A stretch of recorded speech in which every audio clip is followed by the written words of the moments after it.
Today we're talking about Screencastify, and I'm going to throw in tips as well to screencasting and recording instructional videos as well. I think the majority of you can probably go out there and find a 5-minute YouTube video tutorial on how to click the buttons. But sometimes it's the ideas. What are we going to use this tool for? How am I going to use it effectively? And if you're using the free version of it, you're going to need to know how you can use it with that limit. The free version of Screencastify, which Screencastify is a Chrome extension, is 5 minutes. So in the chat, I am pasting that tiny URL for all of you. And you can also write it down, click on it, and that'll take you to this presentation. So feel free, make a copy of it. You have access to it now through your own Google Drive. And we're going to go through the steps to go get it.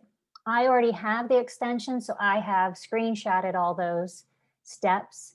And that way, if you're not able to keep up or if you don't want to go follow these steps on your own, you can do it later.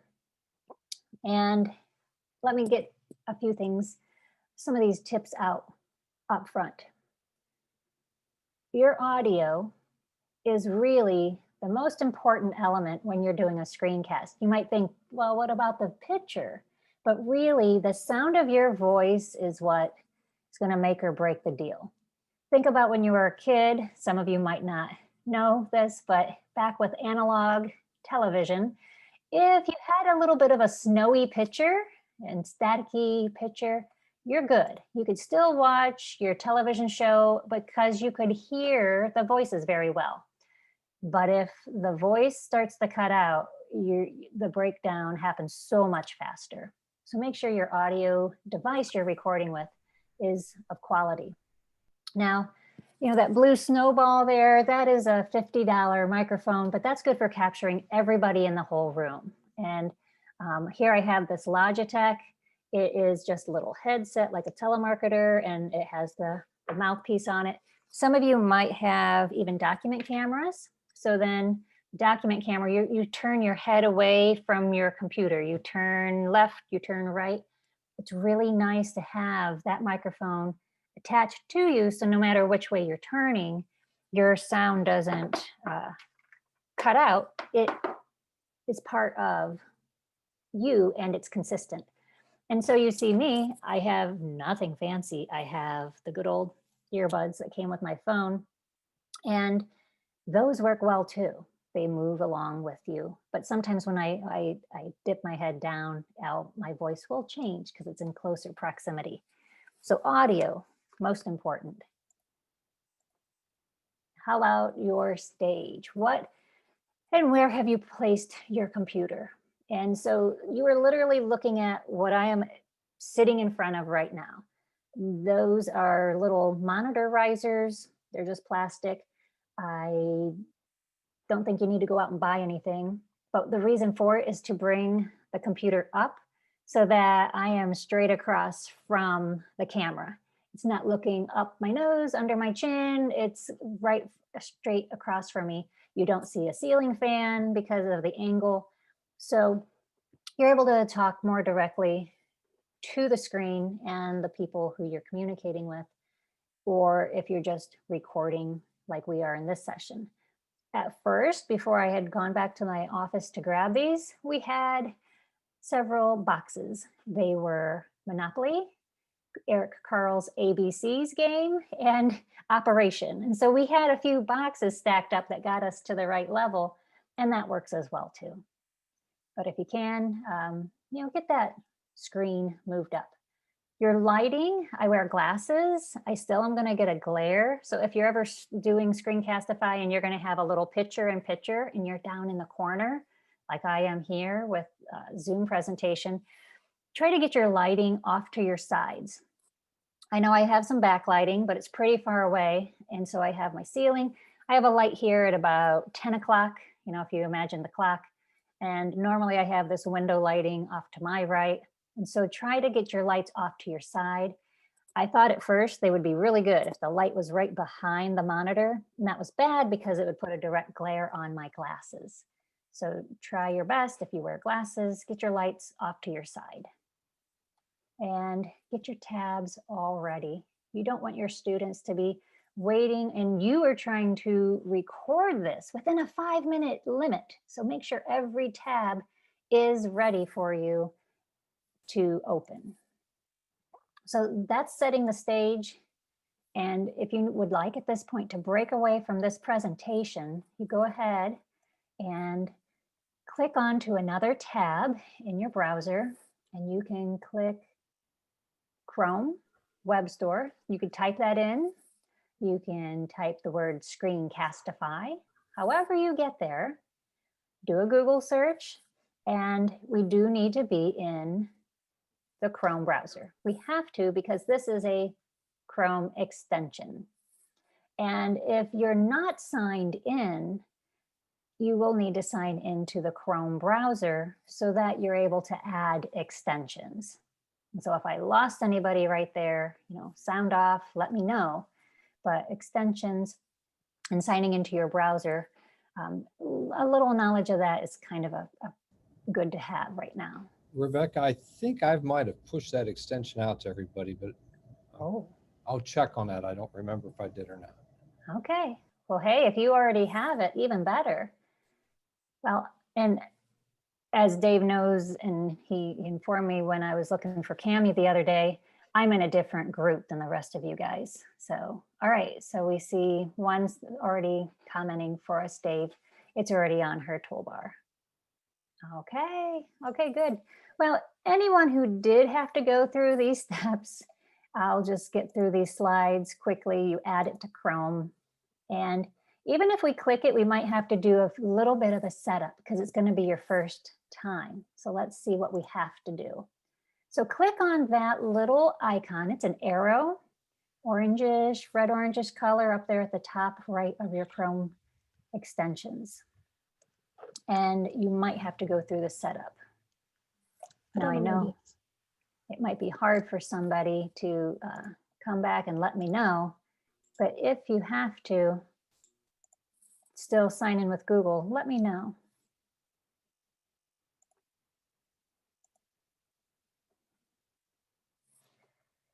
First time, typically folks have to go through this, choosing an account, and I had done these screenshots with my Ashland Google account. And so we choose your account and letting you know, Screencastify is going to be able to manage the drive files it saves and into the folder for Screencastify. So we will have to click allow. And I will let you know about Screencastify. They definitely have followed COPA, FERPA, and even in California, another high standard of student privacy. So we can feel confident that this company is not going to share and market and do anything with our personal information. I hate to ask this, but I am totally lost. Okay, so at the top, and is that Gretchen? Yes, at the top where? Of what? All All right. I see is a black screen with your face on it. Okay, well, let me escape this presentation. And I'm sorry, everybody else. No, because you better speak up. I don't want you to fall behind. Up here at the top right is where I'm referring is this red orangish arrow. Do you see that? Yes. Oh, good. Okay. So when you click on that, what happens? I get the little box I've been searching for since you started. Oh, good. Okay. Now, does yours look like mine? I don't know if you're looking at my screen or if you've left it. Yes. Oh, okay. Well, good. So it looks like you're set up and ready to start your recordings. Oh, you're welcome. I'm betting there was someone else out there too. You just helped them so they didn't have to speak up. So I can still go through these slides here. It doesn't sound like they're going to be necessary if Dave has pushed this out. And it will be important, though, the first time that you'll need to tell Screencastify that it's okay to use your microphone and your camera. Tell students Students can use this as a recording tool too. So maybe they are going to narrate a presentation they made in Google Slides. And so make sure that's an option that they click allow. And in our chat, I see another person looking for that arrow. If any of you see a gray puzzle piece, right there at the top right, I have a gray puzzle piece. What they are doing now with our Chrome extensions, they're kind of hiding them on us. So click that gray puzzle piece and look down the list to see if you can find this orangish arrow with the little video camera icon. And I also have done one thing so I don't have to click that puzzle every time. I clicked the push pin and that will pin Screencastify back on my toolbar right there. So you can do that too. I would hate for you to have to keep clicking every time. And I'm going to clear off all of my other extensions, and the only one pinned right now is Screencastify. So is that helping folks out there? You can sound off in the chat if you're okay now. So during that first setup, I'm going to get through these screens because if they're not necessary, you guys are educators at a grade school. And then I did include a student screen. That's still nice for you all because the students might get this too. So they just indicate whether they're under 13 or over. And that allows Screencastify to follow the COPA rules that I showed you a little bit ago about child online protection. So what kind of tools do we get with this? Screencastify is a recording tool. It can record just a tab, meaning one page on your browser, which is nice. It keeps you limited, but in case you click a link on that and another tab opens, you're kind of stuck. So I don't do that one very much. You have a desktop. That way, no matter what program is open. So let's say you open up Smart Notebook and you could record a Smart Notebook. That's fine. You can just use your webcam. And in that case, that is you possibly using a document camera, or you can have I've seen a lot of teachers just angle their laptop camera and then they're writing out their math problems on the table because the angle will work. That's possible too. So don't think it's limited to only recording computer screens. And so if you've plugged in a separate microphone, you do want to make sure that you toggle to that, but otherwise it'll pick up your default mic. And then the option to include your video camera. So like I said, you can do picture in picture and you can move the picture around and you can close the little video box if you need to. Some additional options down there. I like the countdown. There's a little nice voice that comes on and counts 3, 2, 1. And then we also have drawing tools. So if any of you are ready, you can see how good your computer is, how powerful it is. We typically, when we have this class, I want you to record. Why not? It's okay, it's practice. So I'm going to click up there. I see my 5-minute limit, no problem, it's just practice. And I can show those more options. Got the countdown, I want the drawing tools, and I can hit record. What comes up next? I have 2 windows, so it's asking me which monitor actually I want to record from. And so I'm going to say number 2, and then I hit share. There are my little countdown, and then I can start recording.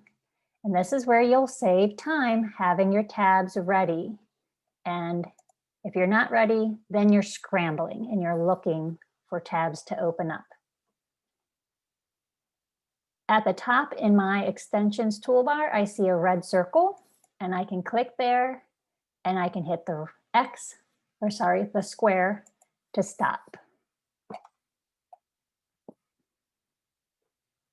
Now I often for first time, people who are recording for the first time, they often get stuck on that screen sharing window.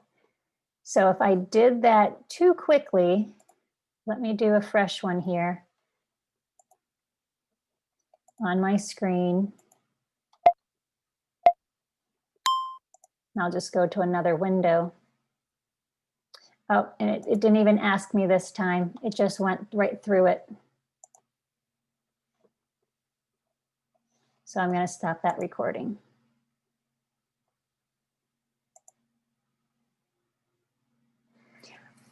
When you've made a recording, what will happen next is your video pops open. And when it does that, it pops open in your screen. It gives you a chance to review it. It's automatically muted. You have a few tools to trim. So scissors at the beginning, scissors at the end. I never like it that I'm going up there to that button to hit stop. So I always trim that off. You can rename it. So I can call this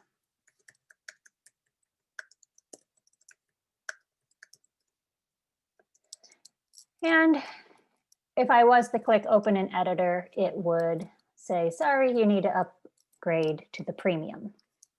Makes sense. So I'm going to stop right there. And if any of you attempted to do a record and had a hang up, I want you to ask. If anybody recorded successfully, give me a green circle in our participants panel if you were able to go through those steps. I know it was pretty fast. I bet we got some good multitaskers in here. So Jennifer did, great. All right, at least 4 of you so far. So it's important that we get past those initial steps. Now wait for some more of you to chime in. If you wanted to record and did not because something hung up, give me a red circle, an X, so I know we don't want to leave anybody behind.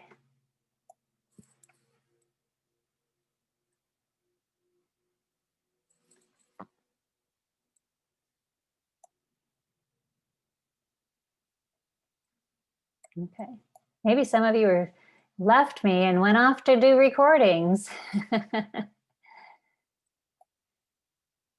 How can I help you, Kay Parsons?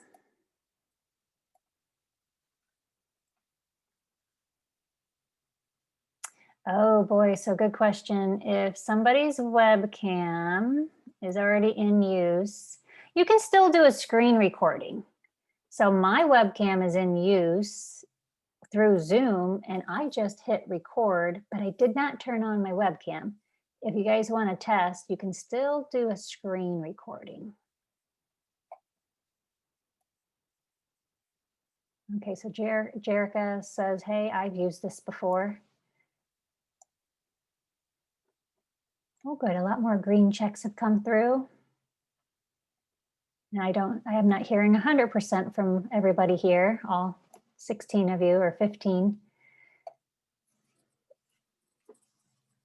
When I taught this class in the past, our pitch, our selling point was you could use it for your substitute. And that way you could leave a video lesson of yourself. And it was really nice because we had some people in class who literally had some PD days. They were leaving for a conference and needed it for that exact reason. And now it's kind of a no-brainer, or you probably even have better ideas than in the past on why you need to screen record or make a screencast. So I want to hear from you guys out there. Anyone want to unmute their mic why you would use Screencastify in the time we are in right now? I used it when we were doing some writing and I had students that were at home, you know, in not quarantine, but isolation. And I wanted to show them some tools in Google Docs, like how to turn on suggested edits and stuff. So I just shot a little 6-7 minute video and I posted it to Google Classroom, and then they were able to kind of see what I showed my kids that were in school that day. Thank you. Oh, good, good. Glad you shared that. You can think of big reasons, just showing directions for a project. Even if, and I'm talking purely you are in person, no remote, no hybrid, no quarantine, just you are recording yourself and you have to teach that class 5 times a day. Do you ever get tired of saying the same things over? And I know in my case, I would not be sure by the end of the day if I told this group something or not. And I would catch myself shortening my lesson because I'm like, boy, I feel like I've said this before. Surely I've told you guys, and I didn't. Right. I did notice that too when I used it that one day. I shared it with my 4 other classes, and I knew I told them all the same exact thing, and I covered everything. So that's nice too. Yeah. Okay. Yeah, it is. We're getting some feedback in our chat so that it's great for math. You can show everyone everything. And if you don't have really strong skills writing on a tablet or don't have a stylus, you can still do the screen share of be at your smart notebook or at your interactive TV. You can go over there as long as your microphone is going to pick up your voice. And if you are going to possibly just replace your traditional lectures, your instruction, you can. And some of you are like, all right, wait a minute, we're working on a trial or like a freebie version of this Screencastify. What can I do in 5 minutes? It's so funny.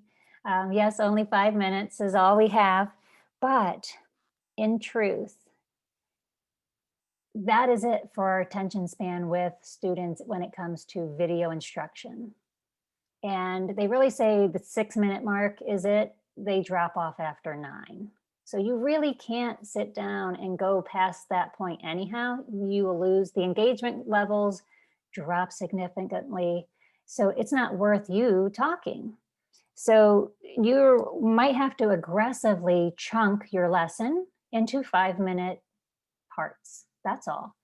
And then you're able to do that fairly easy. And that way you have your lesson in those pieces. And here's the benefit, folks. I mean, if you have students who need to hear that 5-minute piece again, they could play it again. There are students who can listen, and there are tools whenever you play back video, and especially if it's posted to YouTube, you can play back your audio at 1.5 speed. I'm a slow talker. I enunciate, I definitely can, you could speed me up and get me out the door quicker if you play me back in a video much faster. So some of you guys have the Screencastify Premium. It is only $29 for a year for a teacher. So definitely be strategic about your recordings. And you're wondering, okay, boy, I got to cram in this content in 5 minutes. Some people will write notes. And the advice I've gotten from several folks who have done research is don't script it too much. It is more important, and I'm just going to read this quote. It doesn't have to be pretty. It has to be personal. So if you over-script, it's going to come off very robotic. You lose engagement right away. If you're more conversational in the way you talk, the kids will eat that up and actually be more engaged. If you make a mistake when you speak, wouldn't you make mistakes when you talk to the kids in person, right? So not Joshua, no, he doesn't. So keep those things in mind. Don't try to make it too perfect. I will say, try to avoid introductions that say, good morning, or hey, good afternoon, or talk about the weather too much, because we want to reuse these, right? We want to get some mileage out of this stuff. So make these 5 minutes and you could just say, welcome to class, If you find you have a hard time getting those first words out, make yourself a limerick or a icebreaker or a fun fact.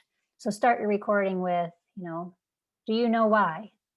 Or would you rather? And just get the kids thinking, and then you get your hook, and then you can move on with your speaking.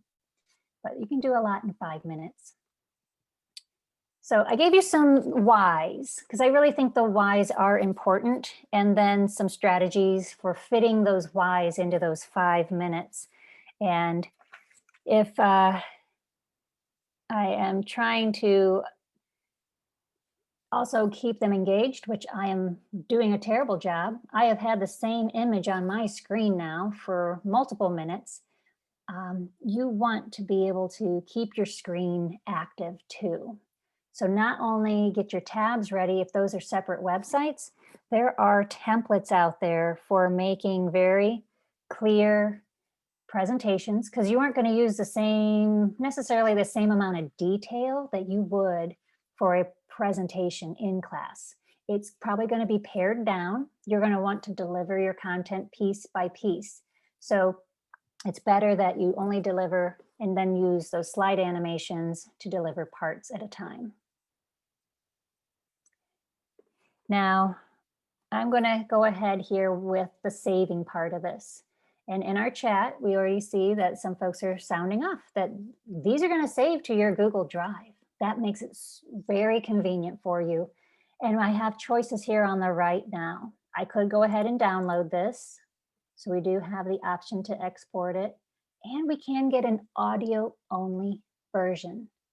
So some people were looking for an audio recording tool earlier. I could kind of cheat and use Screencastify to record a reading of a story. And then I'd have an audio file. And if I wanted to download and use it someplace else to edit and put together, maybe there are students with no connectivity. I put these videos onto a flash drive. And that's been talked about in very rural areas in Southern Ohio, that they're loading up flash drives and sending them out. And that way they have a package of all these multimedia items. But for the most part, it's in your Google Drive. The next thing you would do is copy your shareable link. And then you can put that out into other resources like email. If you were going to use it in your Google Classroom, you can put that video in there. And you can put your Screencastify inside Google Slides. I talked about this in an earlier session. It's very important that if this video is going to be embedded inside a slides file, make sure that it is being shared, because this information, the video duration, the date I took it, it doesn't let me share here. So where you might go to share is back into your Google Drive. I can click. One way to get there is to click on the Screencastify extension. I can go now up here in their orange, this kind of, boy, that's a hard color to name. Peach orange color, I have my recordings. So when I click on that, it opens them all up. And so as you can see, I use this pretty often. For tech support, it's wonderful. So if I just wanted to show somebody how to create their shortcut on SuperKids, I did that this week. I was using it for Kami. How do students use Kami? Some things in virtual classrooms, somebody needed help with regrading. So I knock these out all the time. Some of these aren't even a minute, so you can talk quite a bit in that 5-minute time. So this is the folder. Again, not sharing. So go to your 3 dots at the top right, and now we can open in Google Drive. So this is my Screencastify folder. And then while I'm on this folder titled Screencastify, I click the arrow to the right of the title and I click on share. Now with the folder being shared, and I did this earlier today, so it's already been set. I go to the bottom portion of the sharing and I choose yours is probably restricted, but I can change it to be anyone with the link. I can have it be my domain if I want. But pretty much if you've got the link, you're going to get to my video. And there's no other way, even the public would just stumble upon this. It's not possible with such crazy links. I copy that, and then I could use the link if I need it. But I know pretty much now that I have set my folder, and all the new things that go into the folder are going to be inheriting the same setting of shared. Now I'm going to stop again, check and see if there's any questions.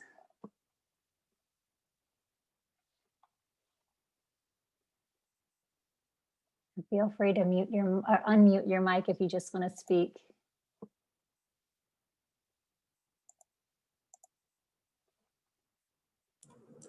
Okay, like normal, I'm slightly lost. So I make a recording, it goes to my Google Drive, and then say I want to attach it to my third period class.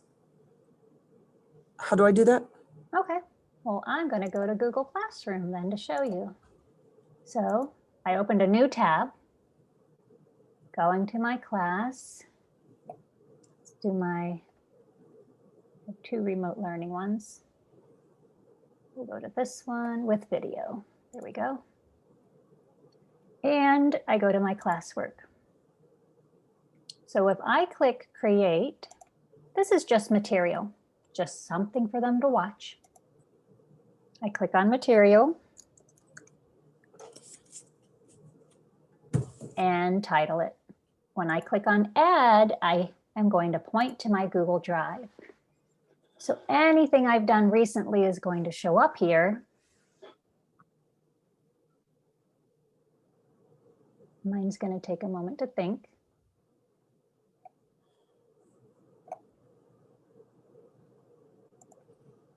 Let's see if searching will speed that up.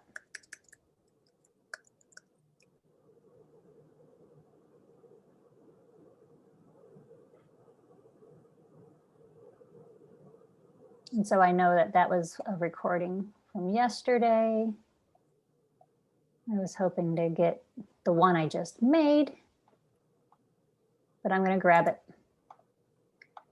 I get that video, I hit insert. Now, because I am going straight from Screencastify from my drive into material, you don't have to worry about the sharing. This one will share it for you. It's when you embed the video inside a Google Slides that you have to do that extra step. So who does this go to? It's going to everybody in my class. I put it possibly in a topic under videos, and then I'm going to post this. How do you feel about that, Gretchen? Does that help? Pretty good. Could you just walk through it slowly one time really quick? I know that sounds oxymoronish. Oh, yeah, one time real quick. I like that. That's fun. Just the very beginning, like you made it, you recorded it, so you go to your classroom, you hit create, Okay. and then material. Yes. Okay, that's where I got lost. Okay. And if it is an assignment, you know, material was me because I didn't have them. I didn't have a template to go with it. It was just the fact that I needed them to watch the video. So we have part 2 in my title. I add from Google Drive. Oh, good. This went a little faster. And there's my recent recording. So here's, you know, untitled. And it's in a format that's web.webm that will play on the Chromebooks. It's going to be just fine.